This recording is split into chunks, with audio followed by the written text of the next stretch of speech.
इस वक्त की बड़ी खबर, 18 महीने बाद आज पीएम नरेंद्र मोदी और बिहार के मुख्यमंत्री नीतीश कुमार एक साथ एक मंच पर दिखाई देने वाले हैं। पीएम आज बिहार को बड़ी सौगात देने के लिए औरंगाबाद और बेगूसराय पहुंचने वाले हैं। बिहार के मुख्यमंत्री नीतीश कुमार भी पीएम के साथ दोनों जगह पर मौजूद रहेंगे। नीतीश कुमार गया एयरपोर्ट पर पीएम नरेंद्र मोदी का स्वागत करेंगे। इसके बाद पीएम मोदी औरंगाबाद के लिए रवाना होंगे। पीएम मोदी आज बिहार में 34,800 करोड़ की योजनाओं का लोकार्पण और शिलान्यास करेंगे।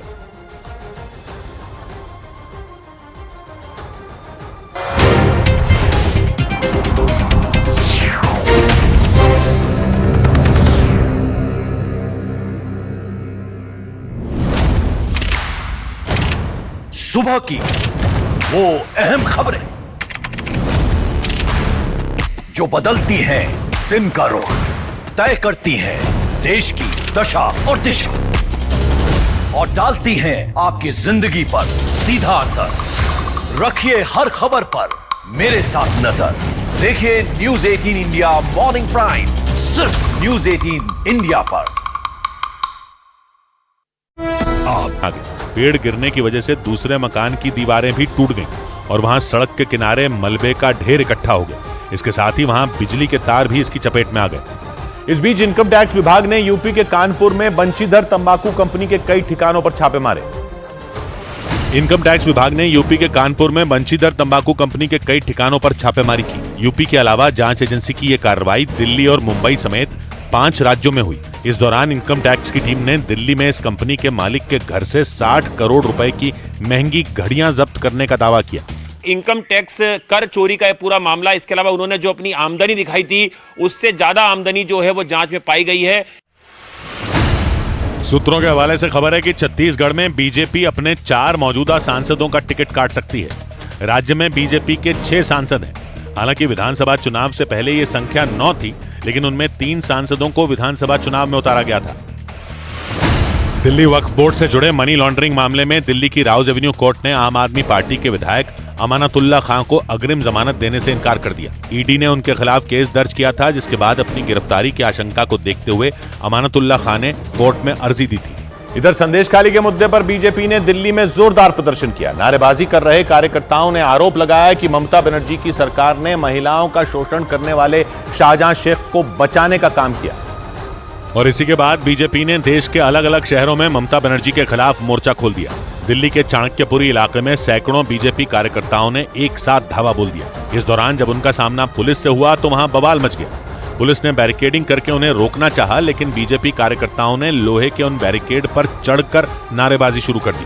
बीजेपी ने ममता बनर्जी पर यह आरोप लगाया कि सब जानते हुए भी उन्होंने संदेशखाली में महिलाओं के शोषण की शिकायतों पर कोई एक्शन नहीं लिया।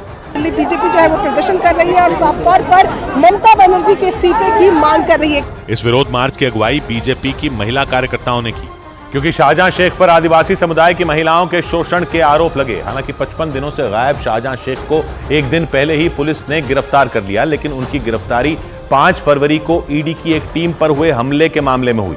बीजेपी का आरोप है कि महिलाओं के शोषण के मुद्दे पर ममता बनर्जी की सरकार ने अब तक कोई एक्शन नहीं लिया।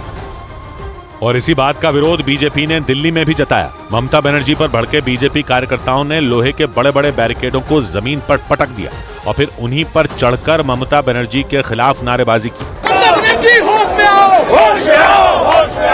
बीजेपी के नेता अनिर्बान गांगुली ने इस मामले में ममता बनर्जी पर शाहजहां शेख को बचाने की कोशिश करने का आरोप लगा दिया। जहां पना शाहजहां शेख भाईजान तिहाड़ में उनको न ले जाए, इसलिए बंगाल पुलिस ने उसको अरेस्ट किया। हालांकि विरोध प्रदर्शन कर रहे बीजेपी के कई कार्यकर्ताओं को पुलिस ने हिरासत में ले लिया। जो लोग बैरिकेडिंग लांघकर दूसरी तरफ तक पहुंचे, उन सभी को पुलिस ने एक बस में बैठा दिया, लेकिन हिरासत में लिए जाने के बावजूद उनका जोश कम नहीं हुआ और वो लगातार नारे लगाते रहे। उधर संदेशखाली का मुद्दा प्रधानमंत्री नरेंद्र मोदी ने भी बंगाल की रैली में उठाया। पश्चिम बंगाल के दौरे पर गए प्रधानमंत्री नरेंद्र मोदी ने संदेशखाली का मुद्दा उठाया। हुगली में एक जनसभा को संबोधित करते हुए प्रधानमंत्री ने ममता सरकार पर कई आरोप लगाए। टीएमसी के नेता को बचाने के लिए जो भी कर सकते थे पूरी शक्ति लगा दी। पश्चिम बंगाल दौरे पर गए प्रधानमंत्री नरेंद्र मोदी ने कोलकाता के राजभवन में मुख्यमंत्री ममता बनर्जी से मुलाकात की। इससे पहले उन्होंने वहां के राज्यपाल सीवी आनंद बोस से भी मुलाकात की।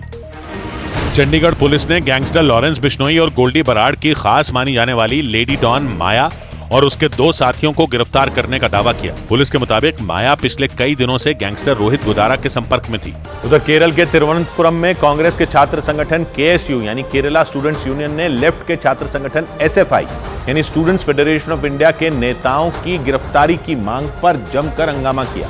18 फरवरी को Kerala veterinary and animal sciences university में पढ़ने वाले एक छात्र ने खुदकुशी कर ली थी। केएसयू ने एसएफआई के नेताओं पर उस छात्र की पीट कर हत्या करने का आरोप लगाया। उन्हीं की गिरफ्तारी की मांग करते हुए केएसयू के कार्यकर्ताओं ने सरकार के खिलाफ मोर्चा खोल दिया।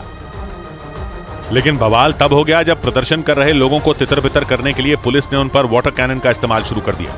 वहां से जो तस्वीरें सामने आई उनमें कांग्रेस के छात्र संगठन के प्रदर्शनकारी सड़क पर लगे बैरिकेड के सामने हंगामा करते नजर आए।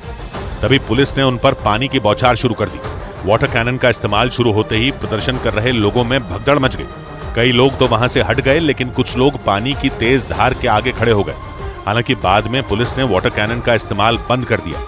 इसके बाद प्रदर्शन कर रहे लोग वहां फिर से एकजुट हो गए और नारेबाजी करते हुए पुलिस बैरिकेड को जोर जोर से हिलाते दिखे। इसीलिए उन्हें रोकने के लिए पुलिस ने एक बार फिर पानी की बौछार शुरू कर दी। हालांकि बाद में पुलिस ने वाटर कैनन का इस्तेमाल बंद कर दिया। पुलिस के इस एक्शन के बाद केएसयू के कार्यकर्ता एसएफआई के नेताओं को गिरफ्तार।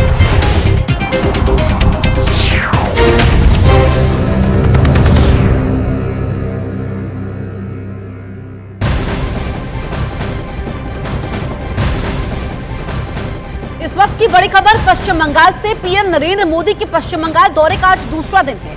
पीएम नरेंद्र मोदी आज नादिया के कृष्णानगर में जनसभा को संबोधित करेंगे।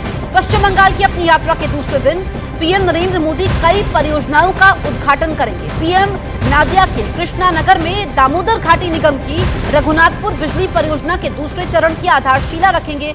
इस परियोजना पर 11,336 करोड़ रुपए की लागत आएगी।